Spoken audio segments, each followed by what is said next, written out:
Allahumma inni as'alukal afwa wal afiyah. Jadi kalau kita berhenti sampai di sana saja, di afiyah saja, itu sudah mencakup, ya, mencakup kemaafan yang diberikan kepada kita terhadap dosa, dan mencakup terhadap afiat, afiat secara lahir dan batin, afiat agama, afiat dunia dan sebagainya. Jadi luas sekali.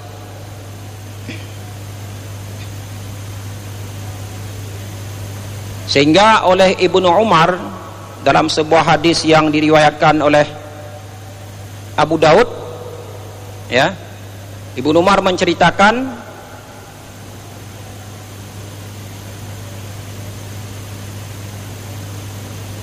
qala lam yakun Rasulullah sallallahu alaihi wasallam yad'u haula'i da'awati hatta yumsi wa hina yusbih.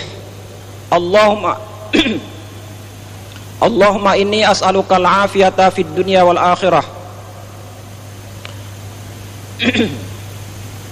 Ibnu Umar, anak Umar bin Khattab, terkait dengan doa-doa yang dibacakan oleh baginda Rasulullah, menceritakan bahwa baginda Rasulullah sallallahu alaihi wasallam tidak pernah meninggalkan doa-doa ini ketika sore dan ketika pagi, ataupun ketika pagi dan ketika sore.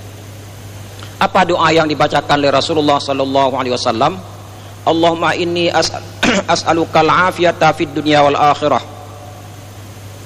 Ya Allah, saya memohon kepadamu afiat di dunia dan akhirat. Allahumma inni as'alukal afwa wal afiyah. Ya Allah, aku memohon kepadamu kemaafan dan afiat fi dini wa dunyaya, baik afiat dalam agama, afiat dunia, keluarga, ahli mali, keluarga dan harta. Allahumma astur aurati. Ya Allah, tutupilah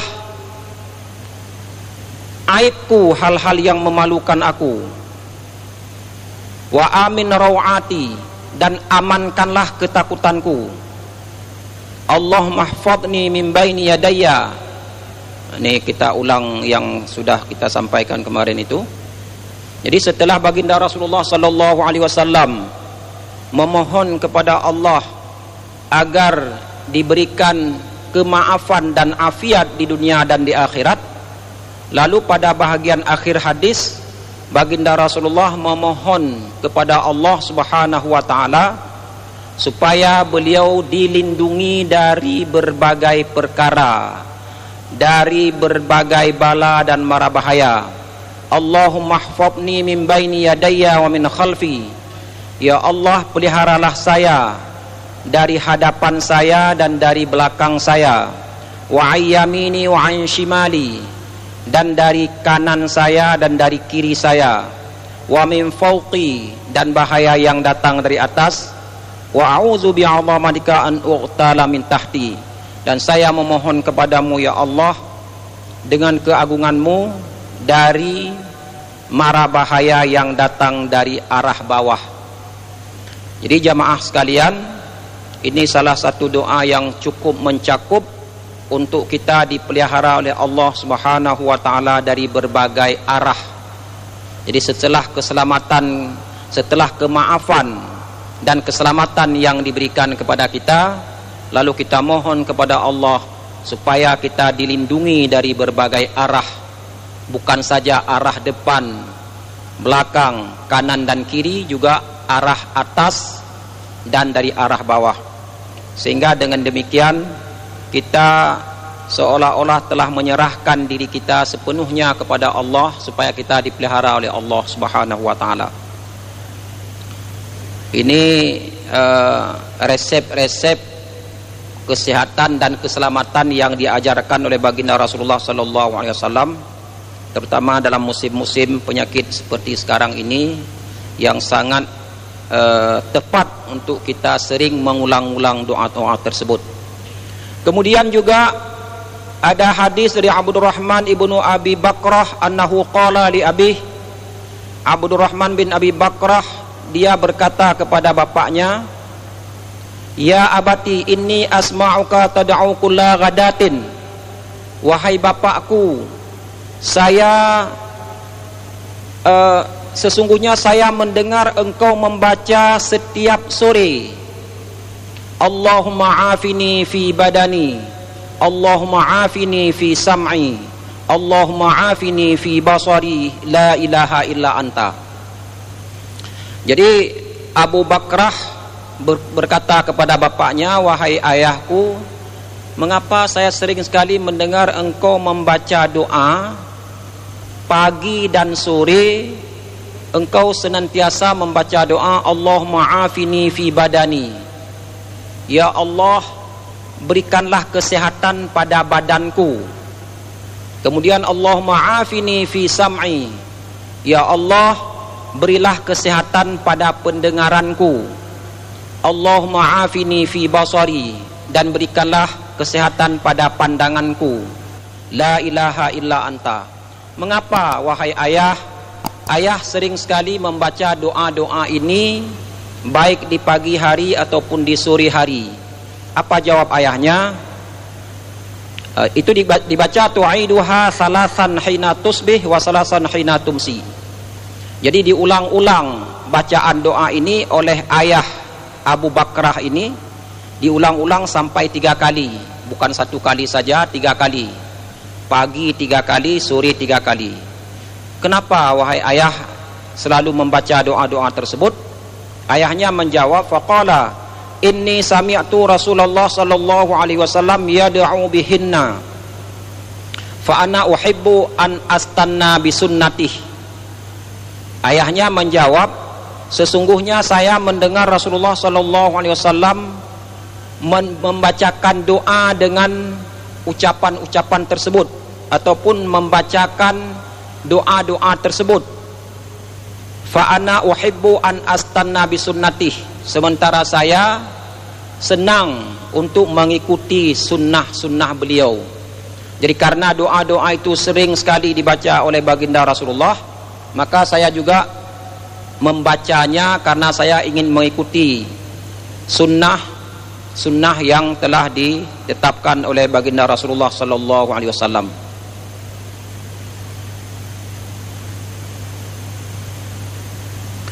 Wa yaqulu Allahumma inni a'udzubika minal kufri wal faqr, Allahumma inni a'udzubika min 'adzabil qabri, la ilaha illa anta, yu'iduha salasan hina yusbihu wa salasan hina yumsi. Kemudian dia juga membacakan Allahumma inni a'udzubika minal kufri, saya berlindung kepadamu dari kekufuran dan kefakiran. Allahumma inni a'udzubika min 'adzabil qabri, ya Allah aku bermohon kepadamu dari berlindung kepadamu dari azab kubur. La ilaha illa anta, ya tidak ada Tuhan selain engkau ya Allah. Itu juga dibaca sampai 3 kali. Fayad'u bihinna fa uhibbu an astanna bisunnatih. Jadi Rasulullah juga membaca doa tersebut dan saya juga cinta, senang untuk mengikuti sunnah Rasulullah sallallahu alaihi wasallam. Kemudian pada bagian akhir qala Rasulullah sallallahu alaihi wasallam, si periwayat mengatakan baginda Rasulullah sallallahu alaihi wasallam juga mengatakan da'watul makrub, ya, da'watul makrub yaitu doa-doa yang dibacakan oleh orang-orang yang tertimpa kesulitan, yang tertimpa kesedihan. Allahumma rahmataka arju fala takilni ila nafsi tarfata ain wa aslih li sya'ni kullahu, la ilaha illa anta. Jadi baginda Rasulullah sallallahu alaihi wasallam dalam kondisi makrub, dalam kondisi yang menyedihkan, dalam kondisi yang menyulitkan, dalam kondisi yang menyusahkan, ya tidak ubahnya lah seperti kondisi masa sekarang itu. Apa yang dibacakan? Allahumma rahmataka arju, ya Allah rahmatmu aku harapkan. Jadi ketakutan umat manusia sekarang di mana-mana merasa ketakutan dengan berbagai macam ketakutan. Ya, ketakutan terhadap penyakit, ketakutan terhadap musibah-musibah dan sebagainya. Dalam situasi dan kondisi seperti ini, siapa lagi yang kita harap untuk memberikan bantuan? Rahmat siapa yang kita harapkan? Tidak ada rahmat yang kita harapkan selain kita berusaha secara fisik, yaitu kita memohon kepada Allah, ya Allah, hanya rahmatmu yang aku harapkan. Fala takilni ila nafsi tarfata ain. Janganlah engkau serahkan diriku, ya, janganlah engkau serahkan diriku pada diriku sendiri. Tarfata ainin, walaupun sekejap mata. Jadi sangat dalam sekali makna hadis ini para jamaah sekalian. Kita memohon kepada Allah, ya, terutama dalam kondisi yang sulit, kita mohon kepada Allah, ya Allah, aku ini hamba yang lemah, aku ini hamba yang tidak punya daya dan kekuatan.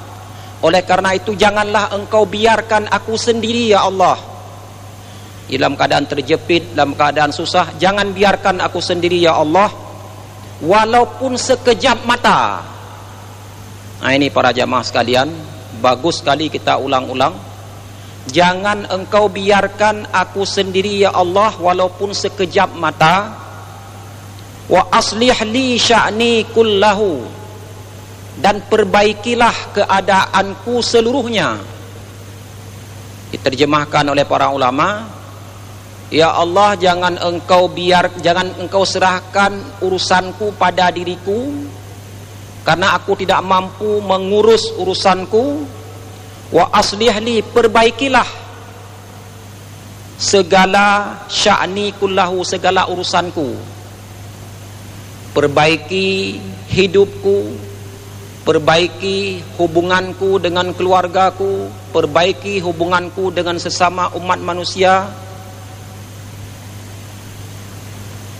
Dalam segala keadaan apapun, la ilaha illa anta, tidak ada ilah, tidak ada Tuhan selain engkau. Hanya engkaulah yang mampu menjaga dan memelihara diriku dari segala perkara yang menyulitkan, dari segala perkara yang menyusahkan.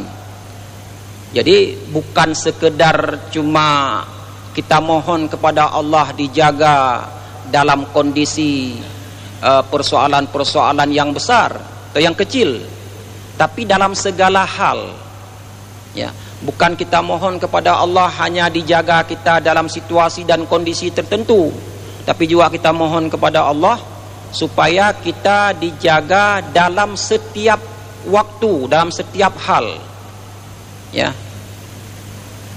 Jadi tarfata ainen itu walaupun sekejap mata. Artinya jangan biarkan aku sendirian walaupun sekejap mata, tapi lindungilah aku, peliharalah aku dari segala sesuatu yang dapat menyusahkan diriku.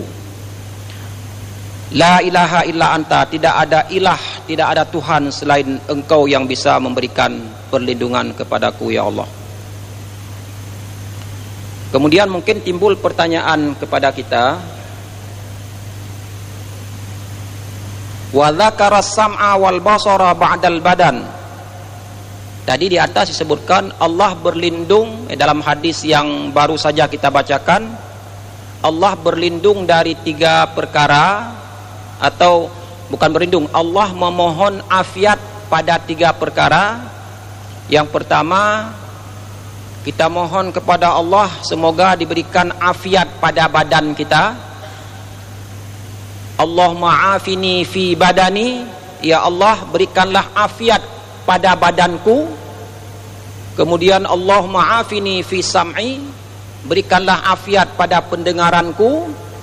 Kemudian Allahumma afini fil basari, ya Allah berikanlah afiat pada penglihatanku. Kenapa dikhususkan? Padahal kalau menyebutkan berikanlah afiat pada badan itu sudah mencakup semua. Ya. Sebenarnya kalau secara bahasa, ketika kita mohon kepada Allah supaya dipelihara badan kita atau diberikan kesehatan pada badan, itu seharusnya sudah mencakup semua, mencakup pendengaran, mencakup penglihatan dan hal-hal yang lain. Tetapi kenapa secara khusus baginda Rasulullah setelah memohon kepada Allah supaya diberikan kesehatan pada badan, lalu disebutkan lagi juga diberikan kesehatan pada pendengaran dan pada penglihatan. Dikatakan di sini takhsisun ba'da ta'mimin. Ini ucapan khusus secara umum. Itu menunjukkan sesuatu lil ihtimami bihima, karena pendengaran dan penglihatan itu menunjukkan sesuatu yang paling penting pada manusia.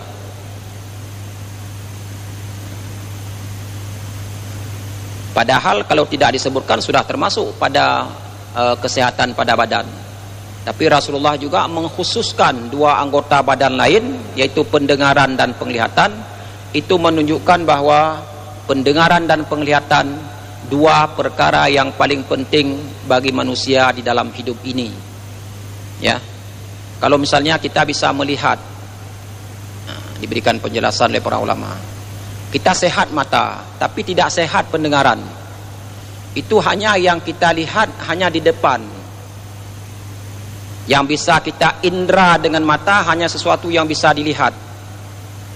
Tapi sesuatu yang dalam bentuk suara tidak bisa kita tangkap kecuali dengan pendengaran. Mendapatkan ilmu itu selain dengan mata juga bisa mendapatkan ilmu dengan pendengaran. Mendengar pengajian itu sehat pada pendengaran. Oleh karena itu, dua perkara ini yang diulang-ulang oleh baginda Rasulullah itu adalah anggota-anggota badan yang cukup penting untuk senantiasa kita bermohon kepada Allah agar kita dipelihara.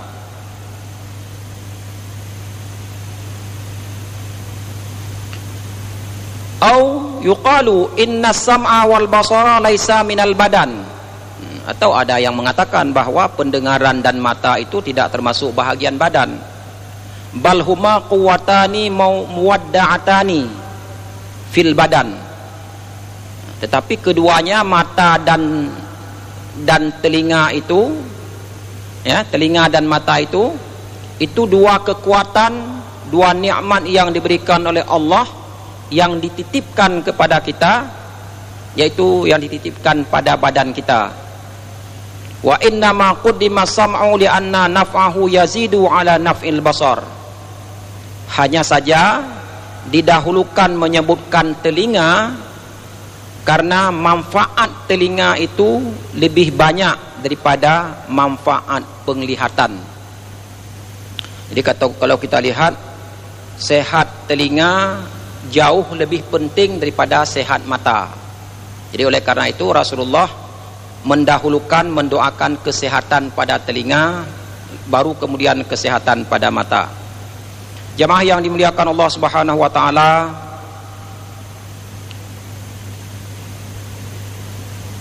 di antara doa-doa yang juga sering dibacakan oleh baginda Rasulullah sallallahu alaihi wasallam dalam beberapa hadis beliau, dalam hadis yang diriwayatkan oleh Imam Nasai, ya, ini penguat hadis yang dibacakan tadi. Artinya doa yang sama itu kata Ibnu Mauhab Al-Hashimi, sami'tu Anas bin Malik yaqul. Jadi Anas bin Malik berkata, qala Nabi sallallahu alaihi wasallam li Fatimah. Baginda Rasulullah sallallahu alaihi wasallam bersabda kepada anaknya Fatimah. Nah, ini menunjukkan penting sekali juga. Beliau mengajarkan anaknya Fatimah, ma yamna'uki an tasma'i ma usiki bihi an taquli idza asbahti wa idza amsayti ya hayyu ya qayyum bi rahmatika astaghiitsu wa aslih li sya'ni kullahu wa la takilni ila nafsi tarfata ainin. Rawahun Nasai. Jadi suatu ketika Rasulullah bertanya kepada ananda tercintanya itu Fatimah, wahai anakku, apa yang menghalangimu untuk mendengar wasiatku kepadamu? Ya, beliau bertanya kepada anaknya, yaitu untuk kamu membacakan apabila berada di pagi hari dan apabila berada di sore hari. Apa yang kamu bacakan? Ya Hayyu ya Qayyum birahmatika astaghisu. Wahai yang hidup, maksudnya Allah, ya. Ya Hayyu ya Qayyum, wahai zat yang hidup dan yang menghidupkan, ya, menegakkan. Birahmatika astaghisu, rahmatmulah yang aku mohonkan. Jadi saya memohon kepada rahmatmu, saya berlindung kepada rahmatmu. Aslih li sya'ni kullahu, perbaikilah keadaanku seluruhnya. Wala takilni ila nafsi tarfata ain, dan janganlah serahkan diriku, ya, jangan serahkan diriku kepadaku walaupun sekejap mata. Jadi selain yang disabdakan kepada orang lain, secara khusus doa ini juga diajarkan oleh Rasulullah kepada ananda tercintanya Fatimah, agar pagi dan sore senantiasa membacakan doa-doa ini.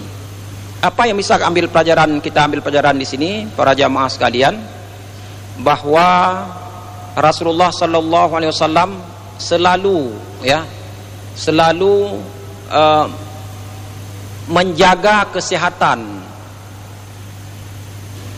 Ya, Rasulullah sallallahu alaihi wasallam selalu menjaga kesehatan dan mengajarkan umatnya juga menjaga kesehatan, menyuruh anaknya juga menjaga kesehatan.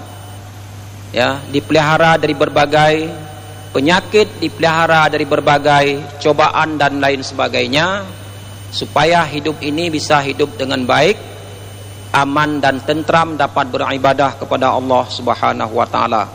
Terutama dalam situasi dan kondisi seperti ini, selain kita berusaha secara fisik, maka sering-seringlah membacakan doa ini. Hari ini di koran juga para ulama kita menyeru kita supaya memperbanyak doa, ya, untuk menolak berbagai cobaan, menolak berbagai penyakit. Jadi dengan kita bacakan doa-doa seperti ini, moga-moga Allah akan tetap senantiasa menjaga dan memelihara kita dari segala jenis penyakit dan dari segala sesuatu yang menyulitkan dan yang menyusahkan kita. Amin ya rabbal alamin. Wabillahi taufiq wal hidayah. Wassalamualaikum warahmatullahi wabarakatuh.